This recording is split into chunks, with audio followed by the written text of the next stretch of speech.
साधु संत डट गए, सुन लीजिए, और साफ कह दिया है सनातन बोर्ड गठन होगा, तब तक डटे रहेंगे, उठेंगे नहीं। इसके लिए जगह, तारीख और समय सब कुछ तय हो गया है। दर्शकों बता रहा हूं, आपको लिख लीजिए। महाकुंभ से सनातन बोर्ड निकलेगा, यह तय हो चुका है कि आने वाली 27 तारीख को धर्म संसद में सनातन बोर्ड का मसौदा पेश किया जाएगा। और यह दिन धर्म की स्वतंत्रता के दिवस के तौर पर मनाने का संतों ने संकल्प ले लिया है। महाकुंभ के सेक्टर 17 में धर्म संसद होगी और यहीं से निकलेगा सनातन बोर्ड। लेकिन आप सोचिए दर्शकों, सनातन बोर्ड की तैयारी है और संतों ने हुंकार भर दी है। रिपोर्ट में दिखाता हूं।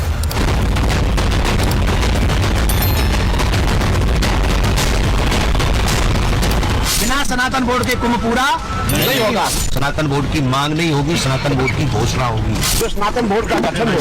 महाकुंभ की धरा से ये आवाजें उठी हैं और ये आवाज इस बार थमती, दबती और रुकती हुई दिखाई नहीं दे रही। महाकुंभ के मेले में साधु संत सनातन के उत्सव को मना रहे हैं, साथ ही एकजुट हो गए हैं सनातन बोर्ड के निर्माण के लिए। कथावाचक देवकीनंदन ठाकुर ने तो सनातनियों को हर हाल में एकजुट रहने का संदेश दे दिया है। और आने वाली 27 जनवरी को जो हमारा कार्यक्रम महाराष्ट्र के पंडाल में होगा, जितने भी मेरा क्षेत्र में पंडाल है, जितनी भी कथाएं हो रही है, वो 27 को सब अपना अपना काम छोड़ करके, जितने भी हम संत है, महात्मा है, सभी 17 सेक्टर में हम महाराष्ट्र के पंडाल में पहुंचेंगे। देवकीनंदन ठाकुर जहां धर्म संसद में एकजुट होने की अपील कर रहे हैं, तो अखाड़ा परिषद के अध्यक्ष रविंद्र पुरी महाराज स्पष्ट कह रहे हैं कि सनातन बोर्ड हर सनातनी का हक है और उसे लेकर रहेंगे।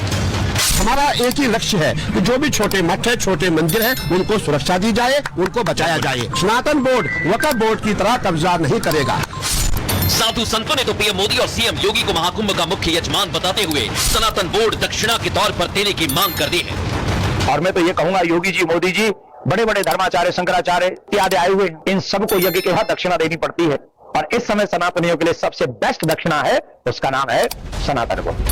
दूसरे कुछ देशों में हिंदुओं पर हो रहे अत्याचार को देखते हुए सनातनियों को एकजुट करने के लिए सनातन बोर्ड के गठन की मांग तेज हो गई है। साधु संत एकजुट हैं और यही अपील वो सभी सनातनियों से कर रहे हैं। एक रहेंगे तो सेफ रहेंगे, सनातन बोर्ड इसका बड़ा रास्ता है। सनातन बोर्ड की तैयारी हो रही है और इधर योगी आदित्यनाथ दिल्ली में आ गए, क्योंकि दिल्ली में योगी अब उपयोगी होंगे। ये मैं क्यों कह रहा हूं दर्शकों, क्योंकि एक तरफ दिल्ली में चुनाव चल रहे हैं और योगी आदित्यनाथ ने महाकुंभ का सफल आयोजन क्या किया, विरोधियों की लिस्ट लंबी हो गई है। और इस लिस्ट में लंबे होने के कारण बहुत सारी वजह सामने आई है। योगी आदित्यनाथ दिल्ली में 14 चुनावी रैलियां करने चाह रहे हैं, एक और बड़ी वजह। चाहे केजरीवाल हो या फिर ओवैसी, बहुत अच्छे से जानते हैं कि योगी की चुनावी रैलियों का स्ट्राइक रेट हरियाणा और महाराष्ट्र में क्या रहा है। आपको याद है ना दर्शकों। इसलिए जब से योगी के दिल्ली में रैलियों की खबर मिली, आम आदमी पार्टी के संयोजक अरविंद केजरीवाल ने यूपी के सीएम योगी आदित्यनाथ को घेरना शुरू कर दिया है। लेकिन इसका जवाब मुख्यमंत्री योगी आदित्यनाथ ने आज किराड़ी विधानसभा में सभा के दौरान दिया है। क्या उन्होंने अपनी स्टाइल में कहा है, सुनवाता हूं आपको।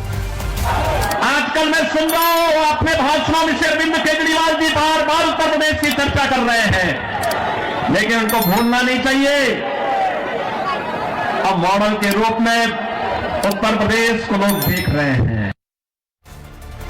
योगी आदित्यनाथ ने दिल्ली के पूर्व सीएम अरविंद केजरीवाल और उनके आम आदमी पार्टी को यमुना में गंदगी को लेकर घेरा है। यह है यमुना, झाग वाली यमुना पर सीएम योगी ने केजरीवाल को यमुना में डुबकी लगाने की खुली चुनौती दे डाली। सोचिए जरा क्या कह रहे हैं योगी आदित्यनाथ, सुनिए।